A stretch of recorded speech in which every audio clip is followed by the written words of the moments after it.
The next method that we're going to use is using a deployment template. Now, the deployment template is the JSON ARM template that we've looked at in the previous module. So I have a template, a file that represents the entire definition of a virtual machine. Now, where that template comes from is kind of irrelevant, right? It's written somewhere by somebody, whether it's using Visual Studio, whether I've gotten it from the Azure Quick Start GitHub repository, or whether it was produced by some other tool, such as downloading an existing virtual machine from the Azure portal as a template. So where do these templates get stored? They can be in my Azure subscription. So I could actually reference a URL to a template stored directly in the subscription itself. I can have an entire resource group as a template. So I don't need to deploy just a single virtual machine. I can deploy an entire collection of objects, including VMs, storage accounts, networks, load balancers, applications, databases, everything as a single unified template, and then deploy that template to a resource group as a singular object. And we mentioned the fact that these are in GitHub and also in Visual Studio. The process for doing this is pretty straightforward. We're simply going to use a new Azure RM resource group deployment. And that's going to take three major inputs. A name for the deployment, the resource group the deployment is being targeted at, and then a URL to the template file itself. So this is going to be some URL / Azure deploy.json. And you execute that command, it will validate the template, and then kick off a deployment job within Azure so you can actually see that deployment happening and create a resource group with all its objects from that one single command. So take a quick look at that and just see how that works. So now let's take a quick look at the integration between Azure, GitHub, and our Azure Resource Manager ARM templates. So to start off with, and just kind of take a quick walkthrough on how all these pieces relate to each other and how you can use them together. I've done a search for Azure Quick Start template. So this is a really good, simple place to start. And there's two entries that are interesting. The first one here is a link to the Azure Quick Start templates that are part of the Azure documentation. So these are community templates. They haven't been built by Microsoft. They've been built by other people that deploy services, configurations, virtual machines, databases, all sorts of different things up in Azure. And the deployment is as simple as just applying the ARM template using either the UI, the Azure management tools, or one of the client command line tools, PowerShell or the unified client. And so if I just look at this and kind of take a quick browse through, we can see there's a lot of templates available. There's pages and pages of these things. We're just going to take the first one as a point of example, this install a Minecraft server on an Ubuntu VM. And so this is literally, within this template is all the steps to do what that sounds like to install a Minecraft server in Ubuntu. So if I click on it, it's going to take me to a page for that template. Here's all the different parameters that go into that template. So these are the things that you can customize during the deployment of the template. And we've got samples on what the commands are to run and deploy this both within PowerShell and also within the command line. All you've got to do is swap out these simple parameters, the name of the deployment and the resource group that you actually want to deploy it into. If I click on up top here, learn more on GitHub, it's actually going to take me to the GitHub page, the GitHub repository for this particular template. And I can see the actual raw files.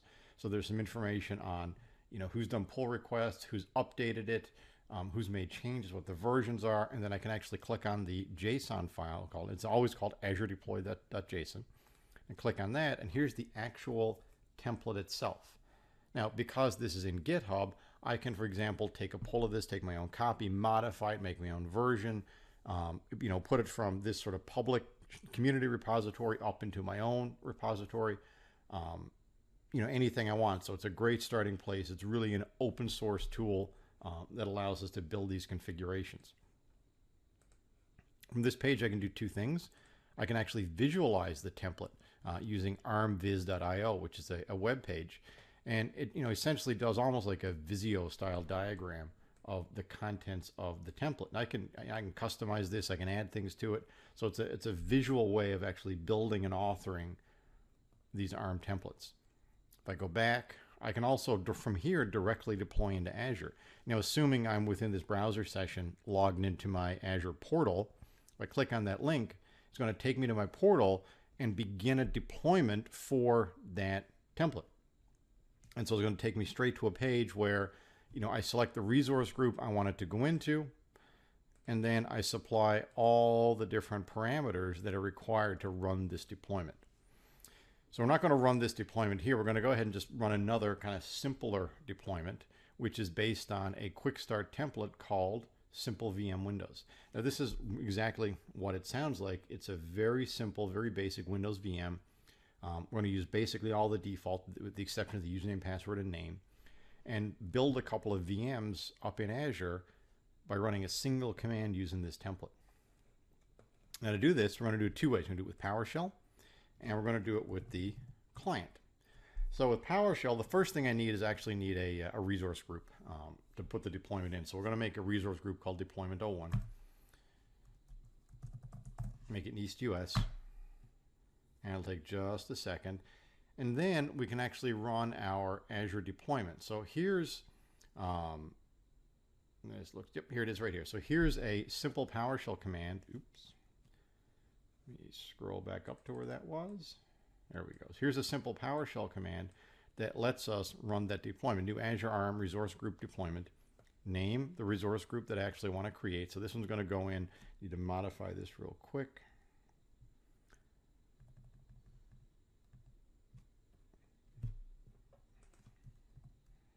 And we're going to put this in deployment 01. So we're going to call the deployment 01. We're going to put in the resource group. That's called deployment 01.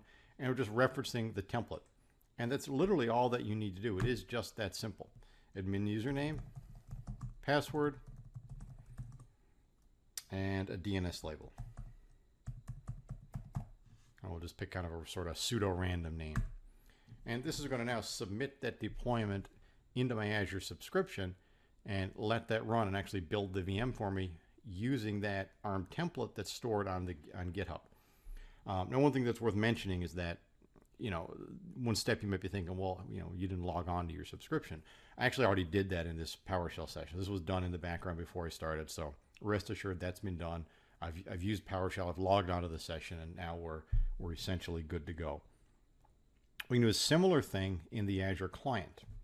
So again, we're going to go ahead and create a deployment group. Take just a second. And again, I've also logged on from this command line. And once that deployment group is created, I'm going to go ahead and run a deployment command.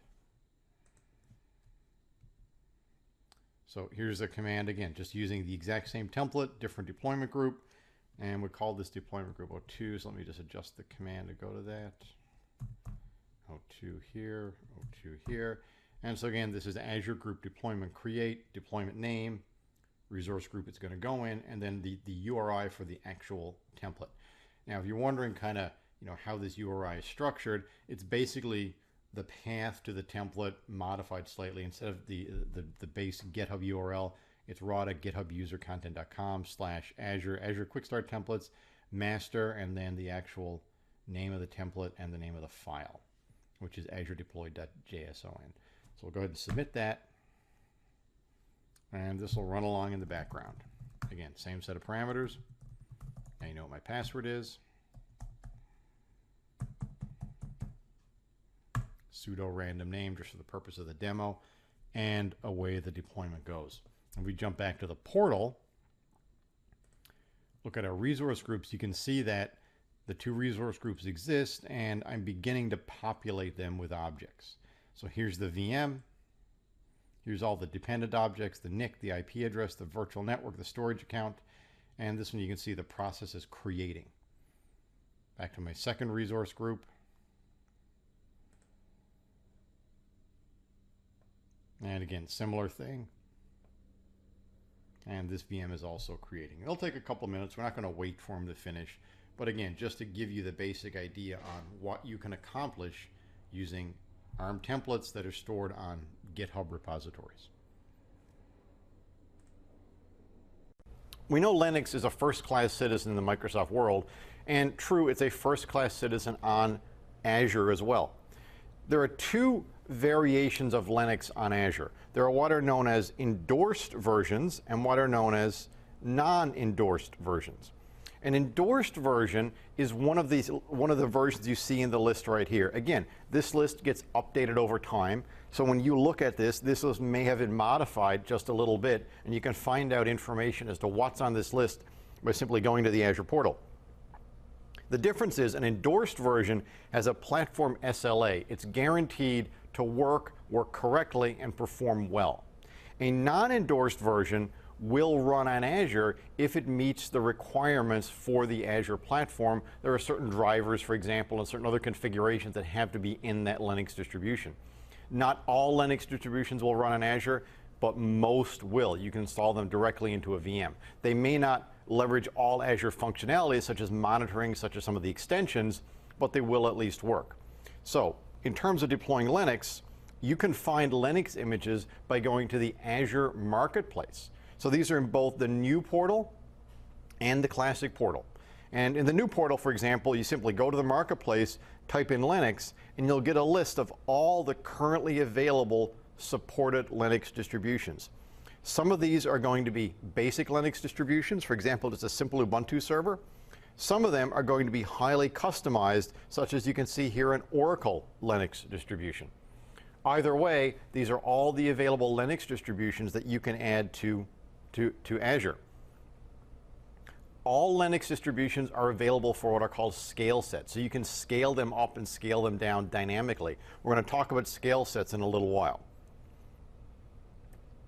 The process for deploying Linux virtual machines is identical to the process we looked at for deploying really any virtual machine, Windows or Linux. It can be done in PowerShell in both the new portal and the old portal with ASM or ARM. It can be done using the Azure CLI, or it can be done with PowerShell. You can also deploy with templates. You can have, for example, a quick start template or any ARM template that has the definition of a Linux virtual machine, and it's a valid deployment model. The key being Windows, Linux, it doesn't matter. The methods for deploying them within Azure, portal, CLI, PowerShell, or ARM templates are absolutely the same. So let's go ahead and deploy a Linux virtual machine and do some configuration on it. Okay, now let's take a look at how we deploy and access a Linux virtual machine using the Azure portal. We're also going to use some command line stuff in here as well, because when we deploy a Linux VM in Azure, it's a console session, so we're going to use an SSH connection to actually go in and log on to the VM and configure it and use it. We're going to begin though in the portal, and we're just simply going to add a new virtual machine. So come down here to virtual machines, and we're just going to add an Ubuntu virtual machine. So there's a number of Linux distributions available. We're going to pick Ubuntu. It's honestly just the first one in the list. And we're going to use Resource Manager, click Create, and then begin to configure, the basic settings of a VM. And this is now really very similar to what we do for a Windows VM. So I'll call this one Linux 1. Username, Linux admin. You got two authentication types. We can use SSH public key. So if you're familiar with how to do that and you're running on a Linux system, that could be a more viable option. I'm just going to use a password, and we're going to call this one Linux password. Let's just see my my super secret password here.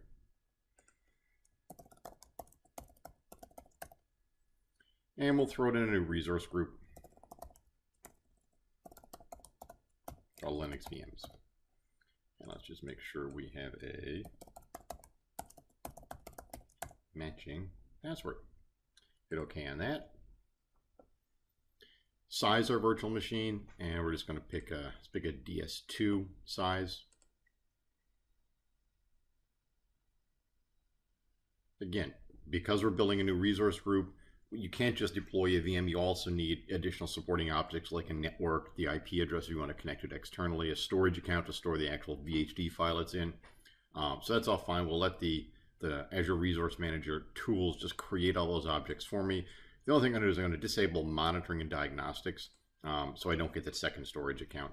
And we're not going to do an availability set. Actually, before we deploy, let's just go back one step here and take a look at the settings, and just kind of want to point out, and we're going to dig into this in a lot of detail. in other demos and other sections. But if we click on our network security group, we can see where it's actually going to allow an inbound connection on the SSH port, which is 22. So by default, because it's a Linux VM, the Azure Resource Manager knows that, you know, if we're going to do SSH connections, we've got to allow an inbound rule, TCP 22. So that rule is there in place, and we'll just call that Linux inbound SSH. And so now we'll go ahead and kick off that deployment. So validation is passed, hit OK, and it's going to submit the deployment for me. So here goes the deployment. And it's off, and we'll come back and check on this in just a couple of minutes. So the deployment's now completed, and we've got a tile on the portal for the new virtual machine Linux 1. Go ahead and click on that, and we can start to see the properties and the configuration of that virtual machine. Now remember, we turned off monitoring, so we've got no data here available. But the key thing we're looking for is our public IP address. So here's the public IP, which is what we're going to use to now connect to that running instance of the virtual machine. Okay, so let's go ahead and connect to the virtual machine. So to do that, I'm going to use the bash shell that I've installed on my Windows 10 system here.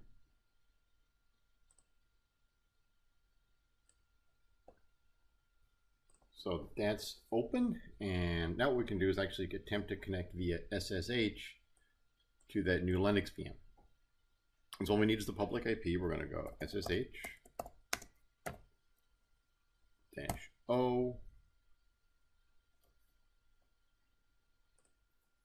Actually, I'm thinking of another command.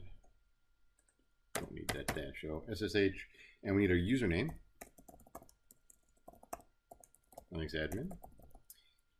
At the IP address 40.121.60.35. And so that'll attempt to connect, prompt us for the password, and it will try to log us in. Now, that's interesting. Every now and then I get this on a Linux VM. So let me show you how to reset the password. This is actually a really good thing. Let me show you how to reset the password of a Linux VM that's running in Azure. So it's a simple command. If you've got the client installed, for example, here's all the VMs that are currently running within my subscription. So I've got one VM, it's in the resource group Linux VMs. We're actually going to call a reset password on it. And so there's a command that you can run called reset access. So Azure VM reset access, resource group name, VM name. Let me just slide this over a little bit here so we can see everything that's going on. And then the username.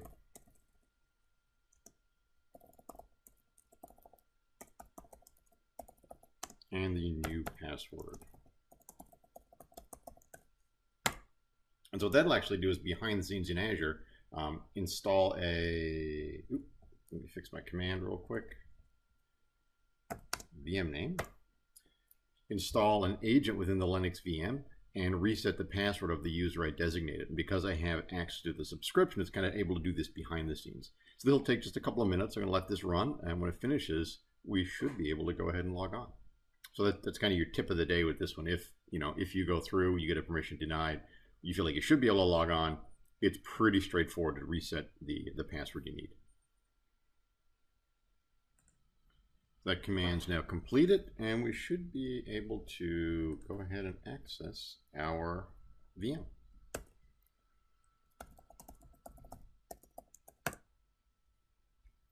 Using obviously the password we just updated. So here we go. We're now logged on to our Ubuntu VM within Azure. And we can do things like, for example, run an update.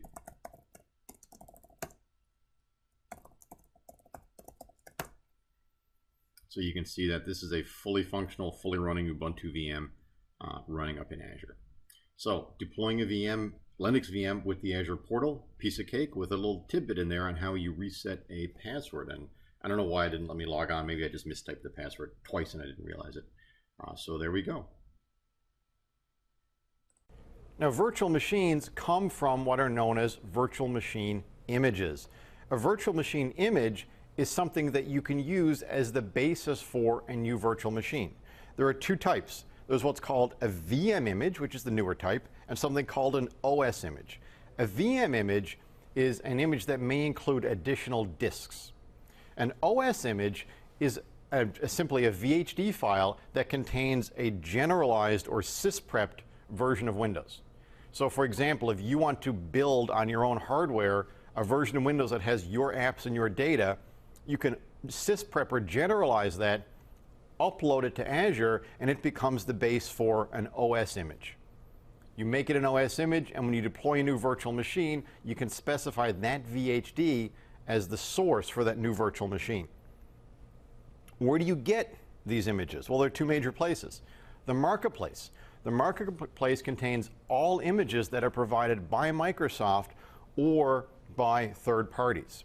And you can also get them from the VM Depot, which is a community-managed library of primarily Linux images. You can also custom create an image.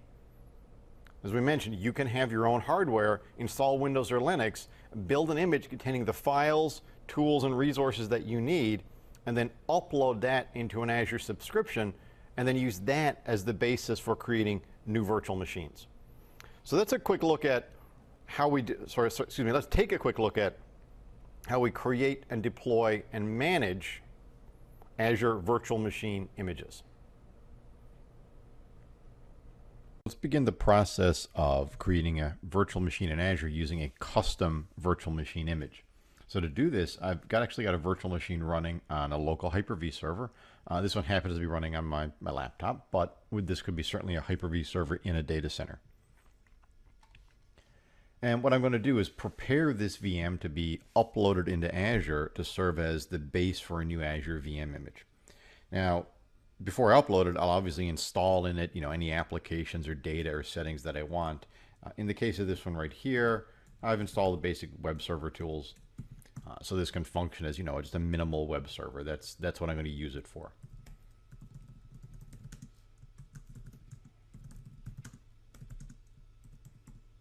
And you can see this just by running the get Windows feature command, that it's got all the basic web server components installed.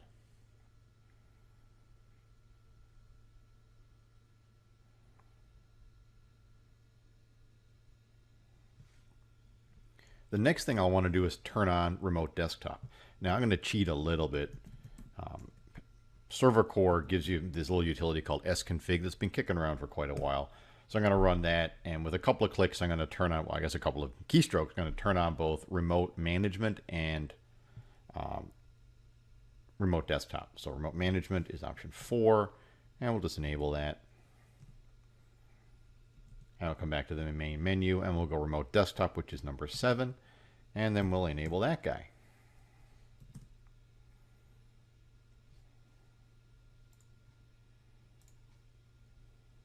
Back to our command line, and then the final step is we need to actually sysprep this virtual machine.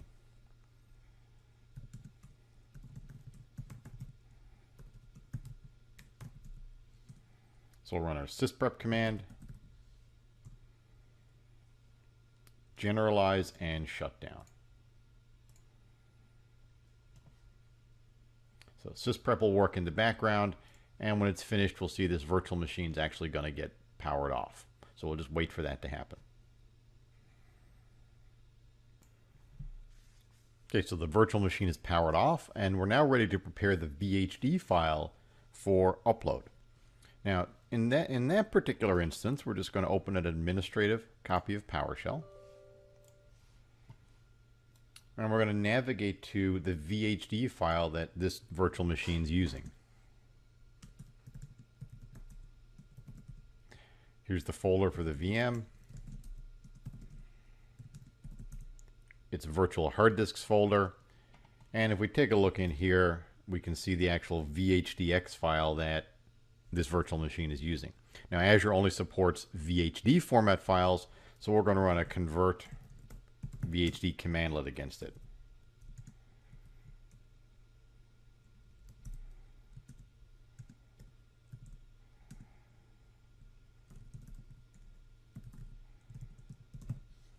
And a very simple command, let's just source file and then the target destination file. The file extension denotes the VHD type. Now this conversion can take anywhere from a couple of minutes to a couple of hours to a couple of days, depending on how big the file is and how fast your storage system is. This particular case, it takes about 4 or 5 minutes, so we'll let this run and then we'll pick up and continue once this is complete. There, conversion is complete. So we can now upload that VHD into an Azure storage container. So before we do that, let's take a quick look at what I've already done in the Azure portal. Now, I've done all this in the new Azure portal, so it's the Resource Manager deployment model, which is going to be important once we get into PowerShell. So I've got a resource group called corpinf, and in there I've created a storage account. And in the storage account, I've created a single container, which is called VHD. And that's where I'm going to store this uploaded VHD file. Now, if we look over here on the right and just kind of expand a little bit, here's the URL where I'm actually going to send the VHD. So I'm going to kind of cheat a little bit and just copy that to save me some typing here in a few minutes. All right, so we've got that. That's our destination location. We've already created it, done with the resource manager, so that'll affect the PowerShell commandos that we choose to use. So let's go back to our PowerShell console.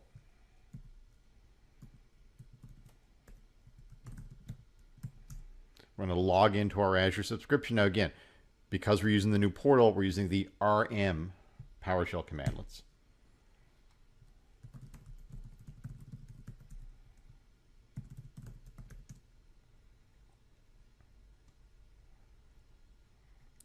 And let's take a look at our storage accounts.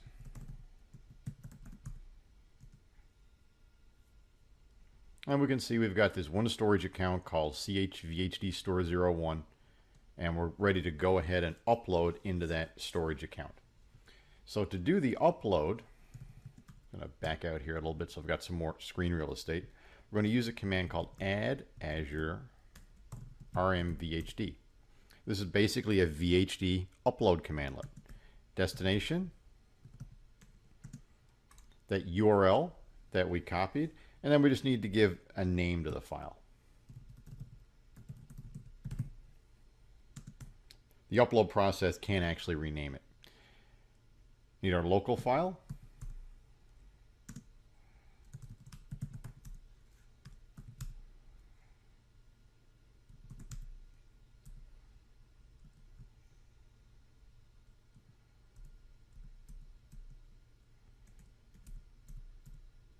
Template vm.vhd, and I just need a few more little commands. We're going to use verbose so we get some better output.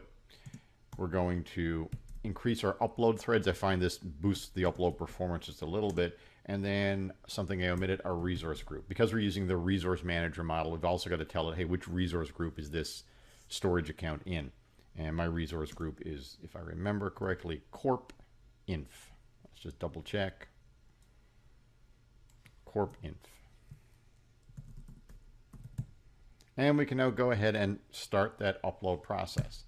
Now again, depending on the speed of your hard drive, the size of your internet connection, etc., this could take anywhere from minutes to days. It's going to go through a couple of processes. The first one being an MD5 hash calculation, and the second being the actual VHD upload. So we'll let this run, and I'm going to pause the recording and just check back a couple of times to kind of show you the progress as this upload happens. As about 7 minutes later, we're just about finished with the MD5 hash calculation, and then it'll move into the upload phase. MD5 hash is complete, and as you can see, the upload process has begun. It's estimating about 10 minutes on this VHD at about a 70 meg throughput. And as you can see, we're getting pretty close to done here. And once this is finished, we'll go ahead and convert this to an image and build a VM. So as you can see here, our upload of that VHD is now complete. So we're going to go ahead and build a VM using this uploaded VHD. Now to do this, we're going to rely on PowerShell. And if you've seen some of the earlier demos, I've got some PowerShell script here. I'm just going to rearrange my screen a little bit. that actually goes out and creates a new virtual machine using the Azure Resource Manager. And it's going to use that VHD that we just uploaded. Now, there's a lot of script here, and it's going to take a second and walk through it. But again, if you've looked at any of the previous examples, then this is, you'll know this is a pretty standard, pretty straightforward, create a new virtual machine and all the things that it needs, like networks and subnets and storage groups, etc. script. So initially, we've got just a lot of variables, things like our resource group name, the data center location that we're going to store it in, the name of the storage account, the password and username that we're going to add to the virtual machine. So when it starts, that it gets a default admin username and password. The various settings for the disk that we're going to create, and then things like the name. You can see right here, this is the uploaded VHD image.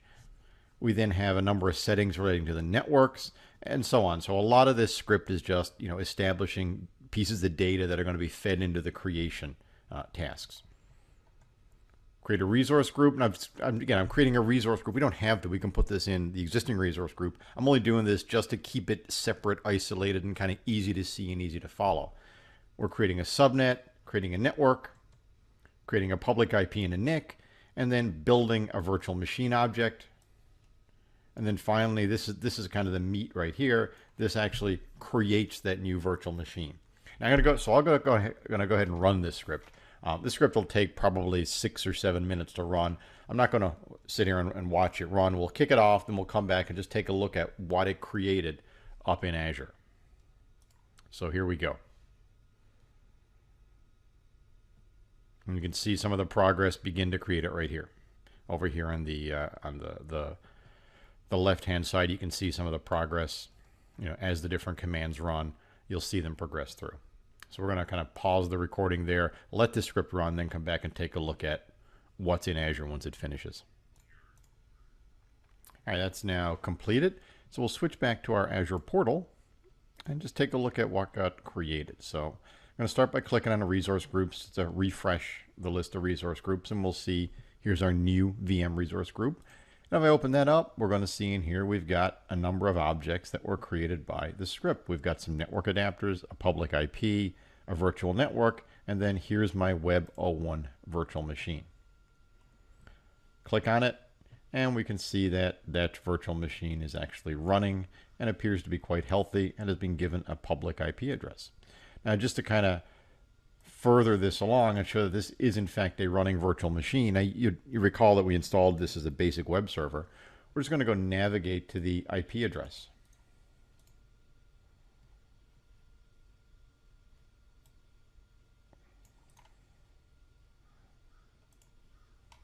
There we go. I'm going to copy that and come up here and paste the IP address in. And you'll see we just get the IIS default web page.